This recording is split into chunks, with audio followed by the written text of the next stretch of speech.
We're going to set a scant 1/4 inch seam allowance. The easiest way to do that is to pick up one of these little items here. This is called the Creative Heart Seam Guide.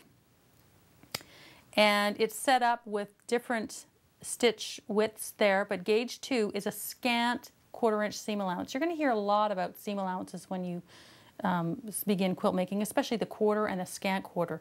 The difference between a 1/4 and a scant 1/4 is 1 thread width. That's all it is, and it makes a huge difference in your quilt making. So we're going to get this little guy right here. We're going to get our needle into that hole that's drilled into the plastic, right down. We're going to lower the foot. And at this point, I'm going to use something other than what came in the package. They gave me a piece of this double-sided tape that I could use as a wall. It's kind of a one-shot deal.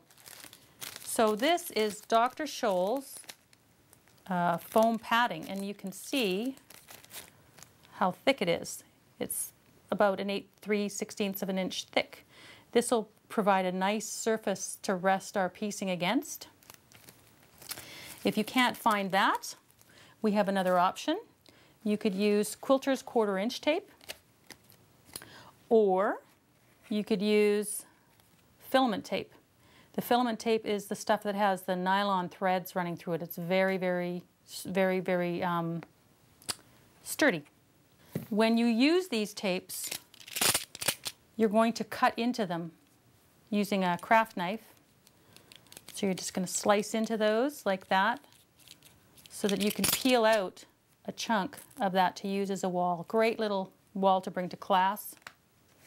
I prefer at home to use this nylon strapping tape because it sticks very well. So we're going to get that, and we're going to snuggle this now right next to this guide, the seam allowance guide, as close to the guide as we possibly can get it without interfering with the feed dogs. So we want it right in front of those feed dogs. Lift the foot, lift the needle out of the way, and you can see exactly right there how close that is. That allows me to rest my piecing right up next to that so that I can remain accurate.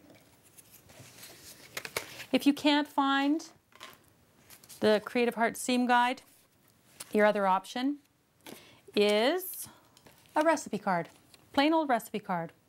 What you want to do is you want to measure over to make sure that it is an accurate 1/4 inch seam allowance. But can you notice where those needle holes are?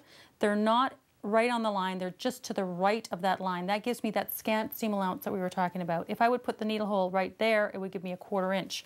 So you can see when I lower the needle down, I'm just going just to the right of that line, which will allow me the scant, and then I can place my tape in the same manner. So you've got some options there.